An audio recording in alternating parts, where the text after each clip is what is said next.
Iblis,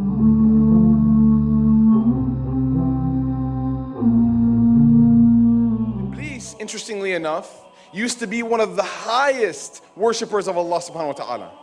He was a superstar. He was incredible. Iblis was a worshipper. He was an abid. And it was interesting to note that because of his ability to choose, if he makes the right decision, he gets more points. The angels don't have a choice. All the actions they do, that's how they're built. But if someone has the choice to do right or wrong and they choose the right, that's plus points for them. So Iblis used to hang out with the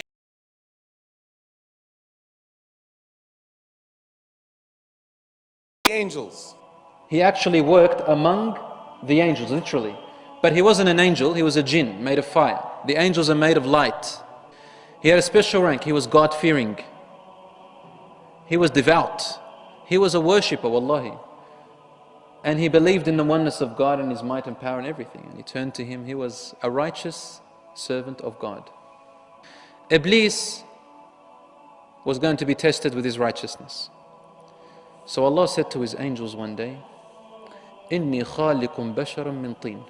He said to them, "O my angels, I am about to create a creation, a being made of clay."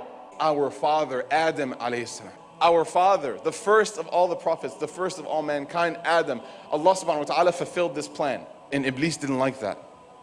And the angels know that there are angels made of light, and Allah had created the jinns made of fire. Allah only knows what else He has created before us. We don't know. We haven't been informed. But now the angels are told that a creature is going to be created from clay. Now the angels had known the jinns before what they had done. They shed blood and corrupted on earth. This earth was here before us, as according to the Quran. And the jinns lived here, and they still do, and they corrupted and shed blood. So Allah sent the angels down, and they actually had a battle. So the angels replied. They said, "O our Lord, are you going to create a creature on earth that will shed blood again and corrupt again? When we glorify your name," they're not questioning, but they're asking to seek knowledge. They're confused. The jinns, look what they did. We don't understand the reason behind creating another creation when they're going to shed blood and corrupt. What are they actually saying? They're afraid. They're saying, in other words, "Oh our Lord, are you displeased with us? Because we're glorifying, here we are." But obviously they didn't understand what's happening. God did not explain it to them, because they will not understand until they see. So all He said was this, قَالَ إِنِّي أَعْلَمُ مَا لَا تَعْلَمُونَ. He said, "I know that which you just do not know." When Allah created Adam alayhi salam, Iblis had heard the angels what they had asked. And everybody's talking about it. And Iblis, he's starting to think here, what is so special about this creature which God had created? Curiosity. And at the same time, something began to develop in his heart, a form of jealousy. Why? Here is Iblis among the rank of the angels, wanting to please his Lord, loves his Lord, wants to please Him. And now something had come up which he had never anticipated, never thought of, and suddenly he feels something strange coming out. He could have controlled it, but he let it take over, consume him. It was the jealousy. Jealousy began. So he went to look at this creature, and he saw it. It didn't look too impressive to him. It was made of clay, it's dark. It was dark in color because there was no soul in it. It was just clay. He tapped it, and he kicked it, and it made a ringing sound. And he was able to flow through it. Because he's created from a less denser material, which is flames of fire, he was able to flow through this body. And he found, as in the hadith, he found that we were hollow. So he thought, "You are a weak creature." As time went, Allah left the body of Adam alayhi salam like that.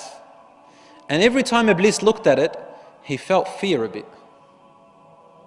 Looking at a dead body is quite frightening, isn't it? Well, imagine seeing something like that. Iblis saw it and he was frightened. But at the same time, he's trying to beat his fear and say, "I'm better than you. You're not going to be better than me." Now the angels, on the other hand, said among each other, said, "Look, inshallah, God willing, He's not displeased with us. They were just fearful. Is God displeased with them? Have they lacked in their duties? That's all. Different to Iblis. Iblis is like jealousy. He's not going to be better than me, I'm going to be better than him. What's so special about him? Like that. I will always be God's favorite, and I'm going to do everything about it to be that way. It's like that. Allah left him there until that jealousy developed more and more and more. And now it turned into proudiness, arrogance. Jealousy turned into proudiness. Allah created Adam, put his soul into him. Story goes on, and he brought Adam alayhi salam before the angels. He said to them, prostrate to Adam. The angels all obeyed. There's a letter there. The letter before the word sajadu, which means they prostrated, there's a letter. It says fasajadu.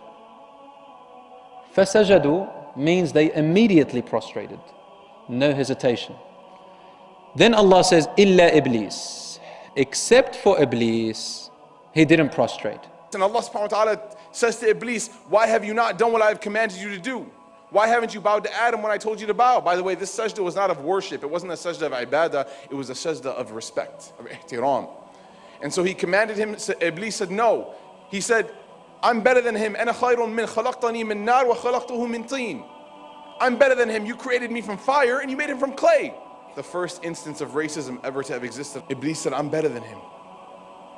Because imagine, can you imagine this? We read this story like it's folk tales. Imagine disobeying Allah subhanahu wa ta'ala directly to his face, Jalla wa ala. Shaytaan is literally in the presence of God and he says no.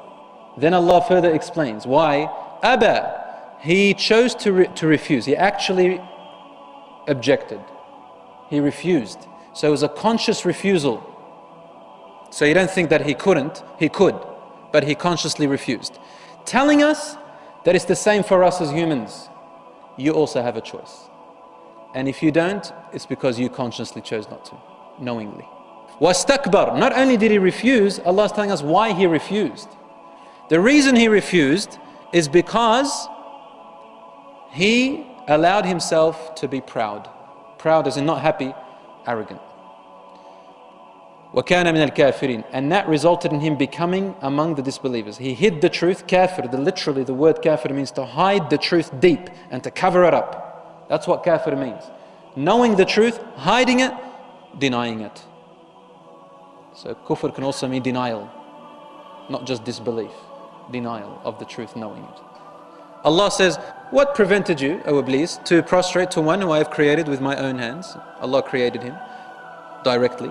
What did Iblis respond? قَالَ أَنَا خَيْرٌ مِّنْهُ. I am better than him. أَنَا خَيْرٌ مِّنْهُ. I am better than him. Why? خَلَقْتَنِي مِنْ نَارٍ. You made me out of fire. وَخَلَقْتَهُ مِنْ طِينٍ. You made him out of clay. I'm from fire. He's from clay. He's from rubbish. I'm fire, he's clay. They cannot be equal. I'm better than, I'm higher. I'm right up here, man. He's down here. Allah then said to him, okay, very well. Are you adamant about your decision? He said, I am adamant. Allah gave him chances. He continued. Then Allah finally said to him, I created him and I am the one who commanded you. You have disobeyed me outright and arrogantly. Allah subhanahu wa ta'ala then, after a conversation, says, you are cursed. You are cursed. You are al-rajim. You are Shaytaan al-rajim. Interesting thing happens next. He raises his hands, or he asks Allah subhanahu wa ta'ala, he makes a request. What do we call a request in Arabic language? When someone makes a request to Allah, we call that a dua, right? He makes dua to Allah subhanahu wa ta'ala. He says, make me amongst the mundirin, or give me life until the day of resurrection. And Allah subhanahu wa ta'ala says, قَالَ إِنَّكَ مِنَ الْمُنذَرِينَ. You get what you want. Some of us feel sometimes like we commit too many mistakes. We make too many sins. There's no way Allah will answer our dua. But look at Shaytaan. He directly disobeyed Allah, and then instantly after, what did he do? He asked Allah subhanahu wa ta'ala for something. And what did Allah do? Allah granted his dua and said, إِنَّكَ مِنَ الْمُنذَرِينَ. No one is too far away from Allah subhanahu wa ta'ala to ask for anything. No one. If Shaytaan can do it, you can do it, and Allah will answer your dua. Moving on. And then Shaytaan, after this, after he gets what he wants, he makes a challenge to Allah subhanahu wa ta'ala. He said, وَعِزَّتِكَ وَجَلَالِكَ. He swore an oath by God's honor and His might. By your might and by your power, I will lead them all astray. Allahu Akbar. Allahu Akbar. He swears by Allah's honor and might, acknowledging His might and honor, and then he tells him, what you've done, I'm going to wreck it. It's like saying, I believe you, you are more powerful than me, and you are mighty, and you can do anything you want. I know that. But you know what you've done? I'm going to wreck it. Allah says to him, you want to lead them astray? That's the challenge. He said, لَأُغْوِيَنَّهُمْ أَجْمَعِينَ. I'm going to lead all His children astray. I'm going to go to every one of them, I'm going to lead them astray. Go ahead. Climb on top of any one of them that you are able to. Stafziz is an Arabic word used for climbing on a horse and steering it. You climb on a horse and you steer it if you're a good horseman. He says, istafziz, be a good horseman. And climb on top of the servants who want to be horses for you. And try to delude them away with your voice. What's Shaytaan's voice? I'll leave it up to you to analyze what is Shaytaan's voice, do you think? Since you can't hear him, what is his voice therefore? I'll leave that. And then he said, and try to delude them away by showing them materialism, materialistic things. Let them be involved in materialistic things. In other words, their cars and their homes and their clothes and their money and their this and their desires. And associate with them, like be a partner. And with their money, use their money against them. وَعِدْهُمْ. And give them false hopes or false promises. Allah says, but the Shaytaan never promises anyone except deception. He does not mean anything he says. I'm going to tell you something. My true servants, you will not have power over them. Then Iblis replied, he said, okay, I will lead them all astray, إِلَّا عِبَادَكَ مِنْهُمُ الْمُخْلَصِينَ, except your servants among them who are sincere. Those are the only types of people, my brothers and sisters, whom Iblis and the Shayāteen have absolutely no power over. The ones whose hearts are absolutely sincere.